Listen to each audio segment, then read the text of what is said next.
Ryan P is a name you've probably heard before, specifically a name you've probably heard on CoffeeZilla, where he is alleged to have engaged in extensive financial misconduct and also some What you may not know about Ryan though is that right before it all came crashing down, he'd managed to build himself a Counter-Strike empire. Not only was he the most influential person behind the scenes in the space, not only did he have a ton of big YouTubers and streamers under his management, but he was also on the verge of building a colossus that actually could have bailed him out of the financial trouble he was in. And then it fell apart in a matter of days. And in this video, we are going to be looking at how he managed to build this empire even as the walls were closing in on him right up until the moment that it all came apart. Let's get into things. Now, this video is sponsored by Skinsmonkey, the trading site where you can quickly and easily trade your skins. Just log in, add your trade link, and you are good to go. All you have to do is select the items you want and hit the trade button. There's over 150,000 items to choose from, and if you use my code Zeus, you can get up to $5 off your first trade. And even if you're not interested in trading, the site holds free, daily, weekly, and monthly giveaways that you can enter completely for free. It's a great site, check it out, link is in the description. So to start out telling the story, we're gonna have to go back to ESL Challenger 2023 in Melbourne. And the reason I'm starting here is that this is where I met Ryan for the first time. Basically, I'd sent a message to Spaghersouls asking if he wanted to meet up, and Spaghersouls had enthusiastically invited me over to meet up with the group he was with. Now, these people were mostly from the Misfits, but don't get confused, the Misfits were already disbanded at this point. However, aside from Zuckles, they were mostly still being managed by the same person, and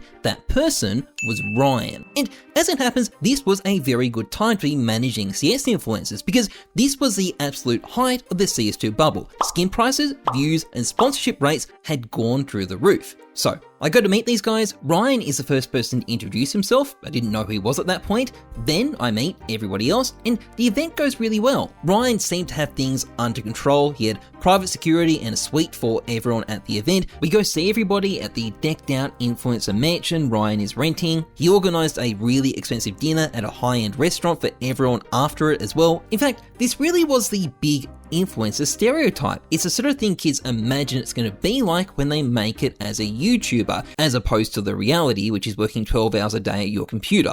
And not only that, Ryan also had an offer to me. He took me and my partner aside to a nice cafe and said to me, "You're not getting paid enough. Let me handle your sponsorships and I'll cut you a better deal, a much better deal." Now, I did notice some odd things during this discussion. For example, Ryan told me that I personally inspired Fitz to get back into making videos, which I can't say I believe for a single moment. He was also kind of loose with dropping personal information about some of the Misfits guys, which again seemed a bit weird to me, but he clearly had the trust of a lot of veteran content creators. I respect Swagger, I respect Fitz.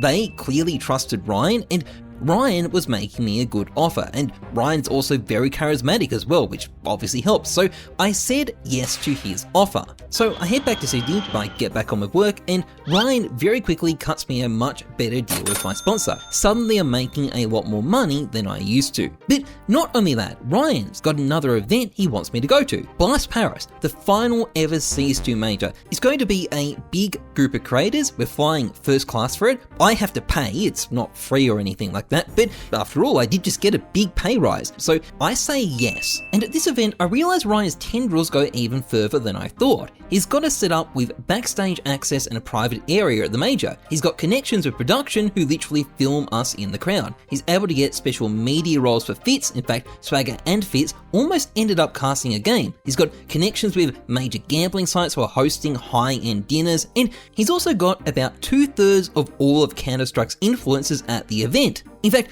it turns out there's a lot more people that he's working with than I first realized. Freya's J, Nate King, Arrow, Now. Yeah, you know that $120,000 per month that Jeff mentioned in one of his videos? Ryan negotiated that, or at least that's what he told me. And the whole event is super impressive. It's that, again, influencer lifestyle kids think they're going to have when they make it big. And everyone seemed happy at it. One member of the group, who has since publicly denounced Ryan, literally referred to him as being everyone's dad. The whole thing went off without any obvious signs anything was going wrong. So we head back to Australia, it's the end of CSGO and the countdown is on to CS2, and I'm getting basically the most traffic I've ever gotten in my entire career. Things are going really well. Ryan turns out to be a very active manager. He's ringing me every week to discuss how the channel is going and give me ideas to bring in even more traffic. And it also turns out there is someone else under Ryan's management I didn't know about, Pixel.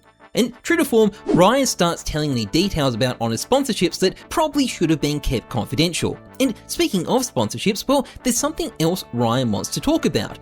Sponsors. Apparently, he said offers of $500,000 per month for me. I don't know who it's from, but that was apparently the amount. And while I didn't say yes, I'd be lying if I said I wasn't considering it. That's a fuck ton of money. And he's very keen to bring this subject up again and again and again. He introduces me to certain gambling site operators. He doesn't apply any pressure, but it's kept an active topic. And as the release of CS2 grows closer, Ryan's ambitions seem to be getting bigger and bigger. He's actively talking about launching a creator network, and apparently I'm going to be one of the headline creators on it. He's also thinking about creating a CS2 betting site, a bit like CSGO Lounge, and apparently I might even be able to be a co-owner. Oh, and IAM Sydney is coming up, and Ryan is obviously setting up something for that too. The guy has connections at ESL, and while I'm not sure exactly what the plans were, I'm sure he had some really big ideas. Again, this is the peak of the CS2 hype. Everyone is excited and the future looks insane. On the 27th of September, the new game finally releases. It's obviously a disaster, but it takes a couple of weeks to fully sink in, and initially at least, traffic is up. Ryan was still hard at work. In fact, he was messaging me literally the next day telling me he was still working on a betting site. There wasn't much detail, but he clearly had long-term plans, and it didn't seem like anything was wrong. And then, a couple of days later, it all fucking ended. After releasing his video on Ryan, CoffeeZilla went on a podcast where he said this. Is it possible, Stephen, that several people haven't come forward because they're still on very good terms with Ryan? No, I don't think that's true anymore.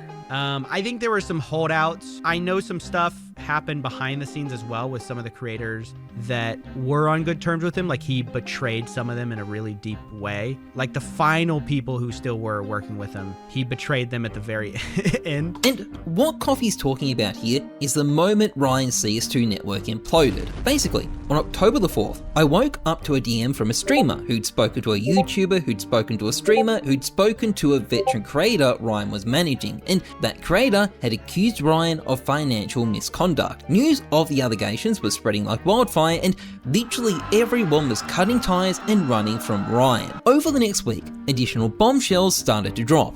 A creator called Goonan accused Ryan of sexual assault, and this was followed by CoffeeZilla announcing he was actually investigating Ryan himself. As far as I can tell, all this stuff coming out at the same time was actually a coincidence. A wild coincidence, but it does seem like it all happened independently. And what did Ryan have to say about these allegations? Well, I have no idea because he very, very quickly disappeared. The lease on the mansion he was renting in Melbourne had also just run out, and apparently he was moving back in with his parents. And with that, he was pretty much just gone. Now, according to CoffeeZilla, by the start of 2023, the jungle drums were already pounding for Ryan. He had a long list of victims and owed a lot of people a lot of money. There were already public allegations, and he even had a few exposed videos on the record. But none of this stopped him from building up a huge network of CS content creators in a matter of months. In fact, as far as I can tell, everyone was outright oblivious to this stuff. It was hiding in plain sight, and nobody in the scene noticed until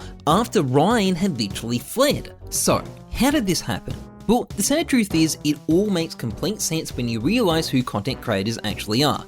Yes, there is a celebrity status to being a YouTuber or streamer, but fundamentally, you're just going to be some guy or girl who got big playing video games in their bedroom, and now you've found yourself running a small business. And here's the thing about running a small business. It's actually quite hard, and most content creators have no idea what the fuck they're doing, and sometimes they don't even know where to go to start learning. Now, on top of this, there's other problems like the fact the job is solitary and therefore quite isolating. Typically, as a creator's online profile grows, their real life will shrink. that's not good for people. It's also an unstable job that can fall apart very quickly. That also can create a lot of stress for creators, and Ryan's strength was that he had the ability to come in and fix problems for people. He'd fix your finances, cut you better deals, connect you with other creators, invite you to social events, and he was good at this sort of stuff. He was good at coming in and fixing creators' problems, and because of that, they were willing to put a lot of trust in him.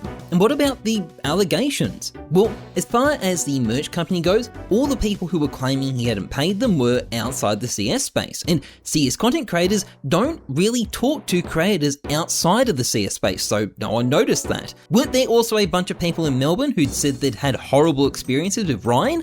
Yes, but CS content creators generally aren't hanging out in the Melbourne influencer scene, so they're not talking to these people either. But wait, aren't the misfits from Melbourne? Well, yes, but one way or another, Ryan kept Swagger and Fitz's trust, and that was enough to get everyone else's trust as well, and that let Ryan build a CS2 Colossus.